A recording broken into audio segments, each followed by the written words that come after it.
Well, kia ora, good afternoon everyone. Everyone ready to go? Great. Well, firstly, can I just welcome you to the Basin Reserve, this rather iconic cricket ground in world cricket circles, and obviously very special to Wellingtonians. Very special to Chris Bishop, who's actually attended 41 of the 67 test matches that have been played here since 1930, so it's quite something. But also, as we well know in Wellington, this is also a major choke point, for traffic, as we know, around the Basin Reserve. And that's why today we're very proud to announce that our plans to build a second Mount Vic tunnel is going to be classified as a major infrastructure project, which means that we can get the consenting and the construction up and running before the end of our first term. And that obviously means fixing up the Basin Reserve upgrade as well. So we're pretty excited about that because we know that will make a big difference to the daily lives of Wellingtonians, meaning that they can be more productive, actually be able to get around their work and their business in a much better and a much easier way. And with that, happy to take any questions you may have. When are you going to start it? We're going to start it within the first term of our government. So we'll work through the consenting and we'll start construction before the first 3 years. Well within the first 3 years. The term is 3 years, and what we've said is we'll do it and start construction before the end of the first term. So, yeah. I think it will be probably about the mid to end point of our first term. Yeah.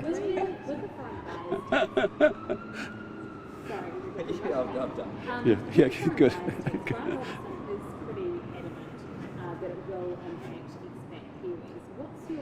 Well, no disrespect, but I don't take any economic advice from Grant Robertson and Chris Hipkins, who have run our economy into the ground.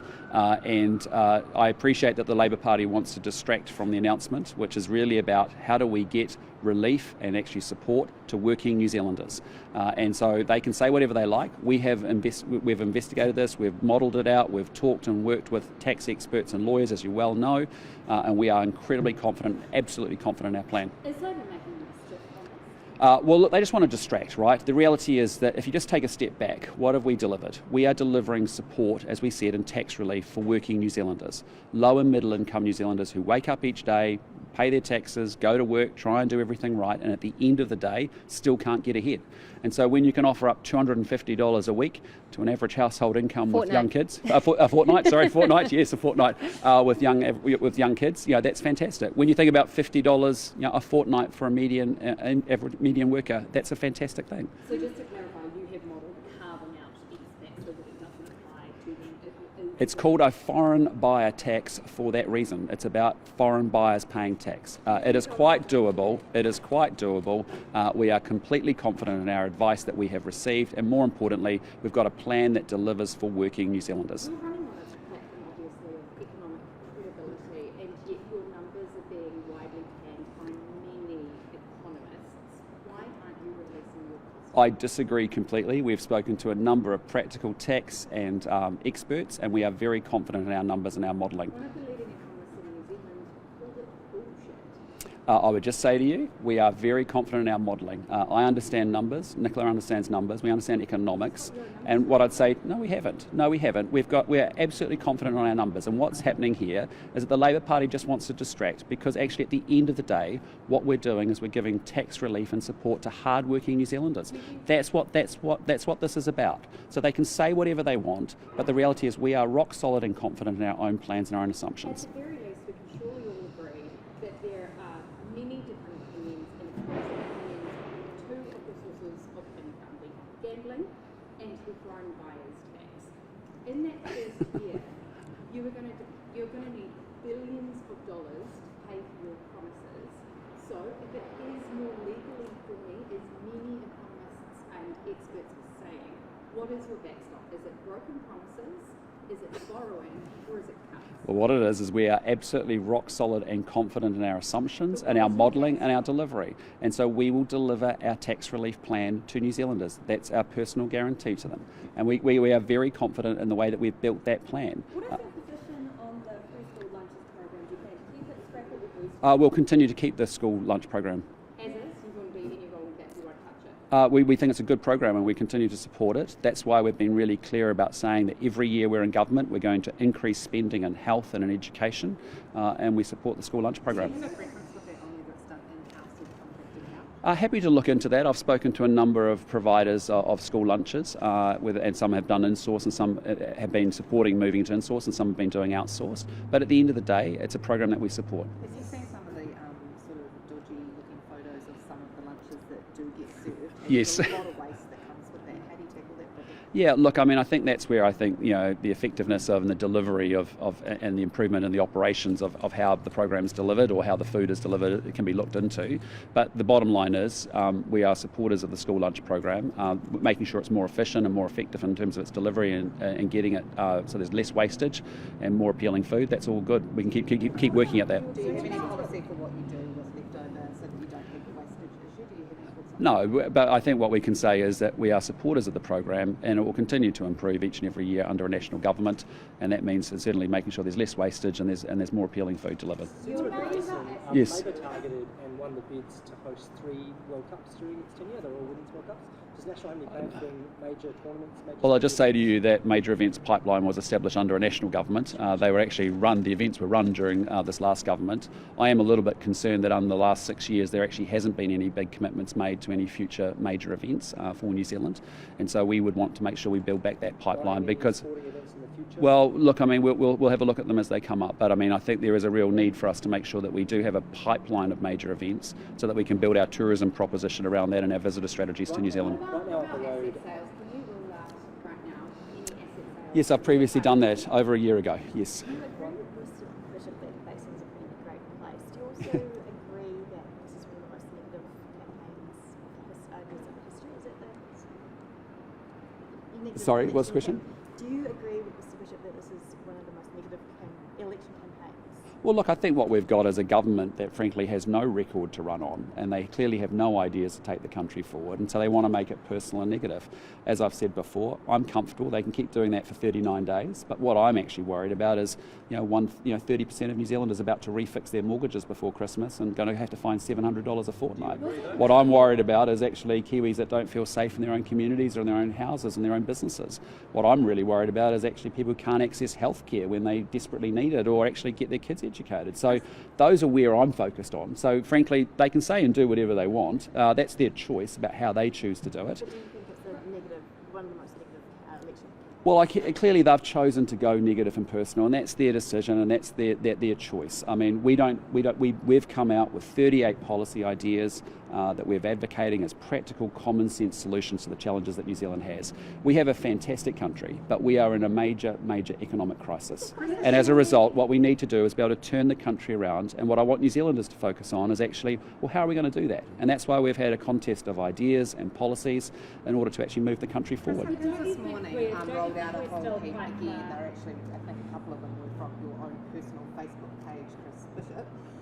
Is this just going to be a campaign where every day we have new ads rolled out as examples of where the National Party has actually done the same thing as what you're complaining about? What I just say to you is, look, we have been very clear from the beginning of this year with launching policies. Most weeks we've had a policy idea each and every single week, and we continue to have those ideas about how we take the country forward so that we can actually rebuild the economy, which is a major issue.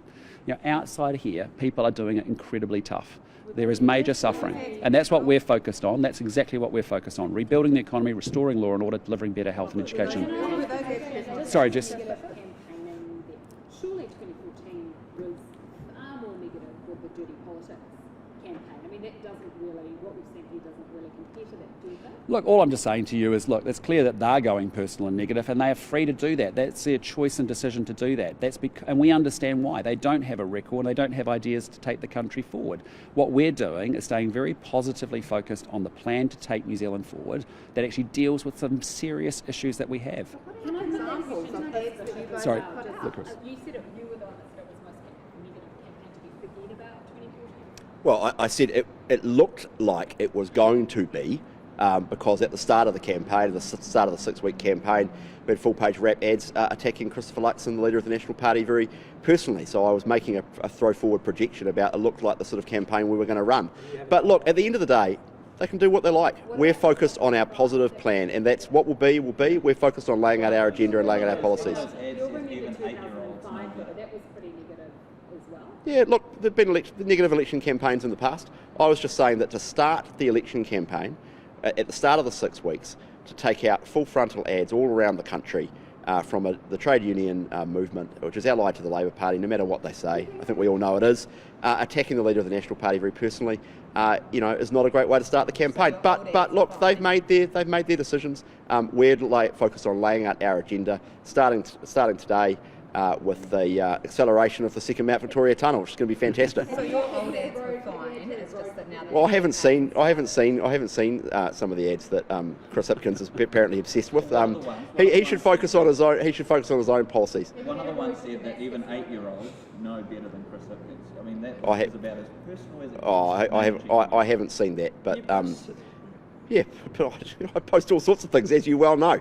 I'm an inveterate tweeter, it's too much. But anyway. Okay, Labour is continuing to say that you will cut health and education as it's spreading misinformation. Yes, it is, because we've been very clear over the last year. If you just go back and look at the remarks and the conversations that we've had, even in stand-ups like this, I made a commitment a long time ago to say that we would increase health and education spending every single year. Why? Because we know that that's really important to help New Zealanders get ahead. But importantly, what we're also interested in is spending more in health and education, but we have to deliver better outcomes. And this government focuses a lot on budgets, but not actually on outcomes. Because how do you spend 80% more money and have every outcome in this country go backwards? David Seymour says Labour is akin to Trump with its spreading of its misinformation. Do you agree? Well, that's up to David Seymour to make his own comments. What I can say to you is that I can guarantee the New Zealand people we're going to spend more money on health and education every single year because we want to invest in that. But more importantly than just spending money, you have to deliver outcomes because it's a rather unique and special skill set that Chris Hipkins has, which is to spend more money, to hire more public servants and manage to deliver worse outcomes. In no other place in society is that acceptable. Any other part of the sectors, you would actually focus on outcomes, not spending. Would you find the extra money the doctors want? Well, I'm not party to those negotiations or conversations that are taking place now. But what I can tell you very clearly is we've said we will move money out of the centre and the bureaucracy, and we'll pull it forward to the front line. And that's exactly what we want to do. Well, just some questions of Sure. Just on the online gambling revenue stream. Can we just check, are your numbers including the GST that we're already collecting? We've allowed for that. So it is already counted in the numbers, you're not double counting? We're not double counting.